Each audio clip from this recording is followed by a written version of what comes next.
Malo lele. Huwag mo ka ingatong. Malo tama if ko in.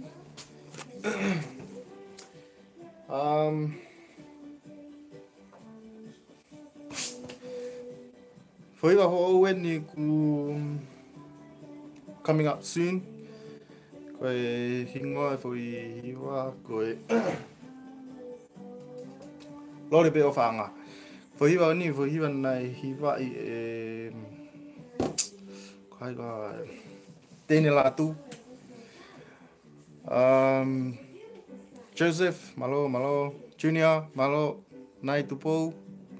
Malo tau lava, malo mo mea mai. Livy ave mui, malo toko. Ako e hinga foi hiwa ko ni ko e lore pe o whanga. Ako foi hiwa nei hiwa e tēne lātu. Pea ko sai a wita foi hiwa ko ni. Ka ko iai, ko te hanga o hiwa I whao foi hiwa ko ni. Ka ko tō mai pe konga ai whao ko ni a tēne lātu. O mixa ki pe e ku whao pe aku. Pea koia pe. O whemawi e mo whanong ki ai.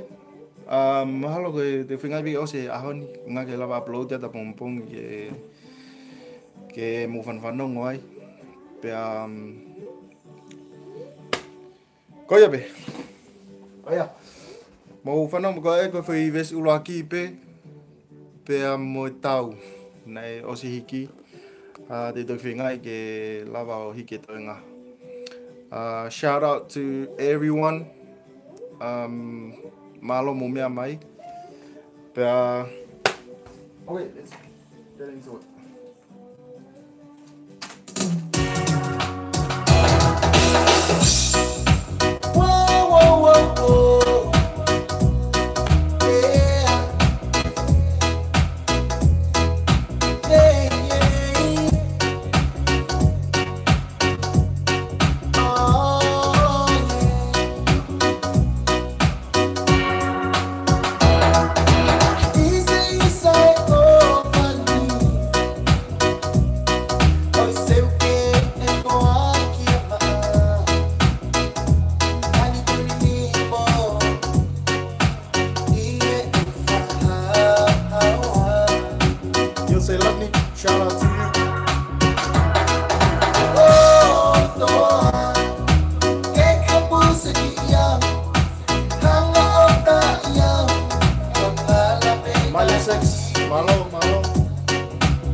Whampena mo whanau lere mai ke whohiwa.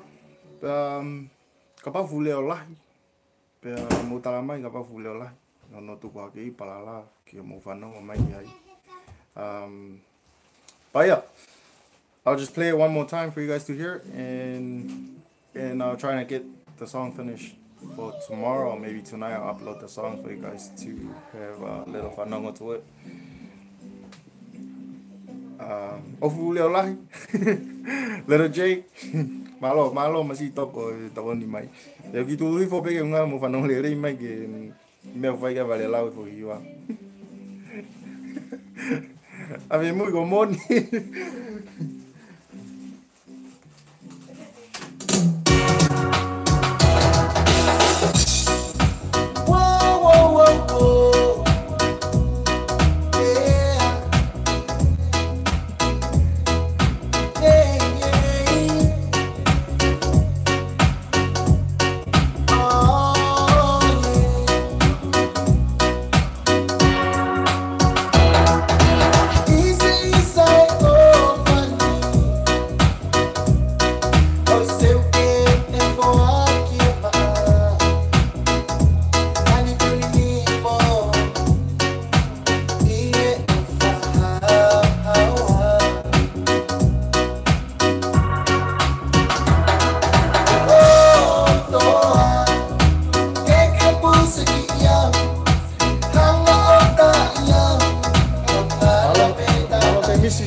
Mana mau whanong kato mai peki ai. Paia.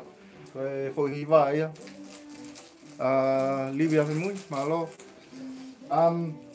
Ia mea ko whi mau ke at ka hataha ku ka pau o ke ai hiwa hangi ko au.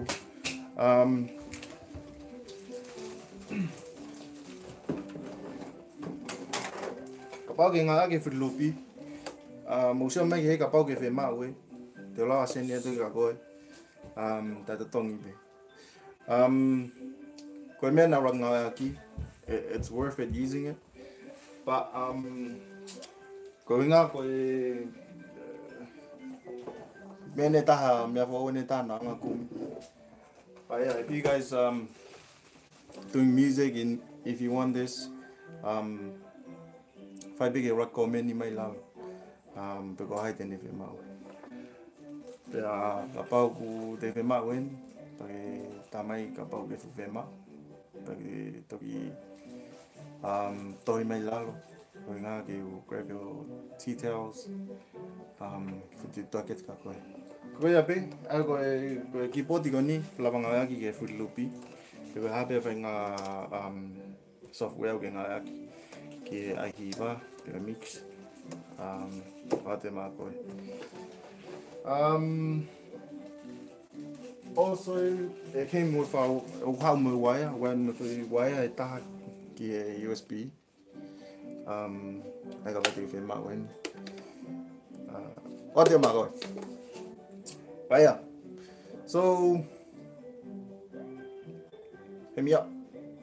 Okay, Hivaya Aoni, and I'll try and get an upload tomorrow for you guys to hear, or maybe tonight. And yo, peace. Shout out to everyone. Malo mo mea mai.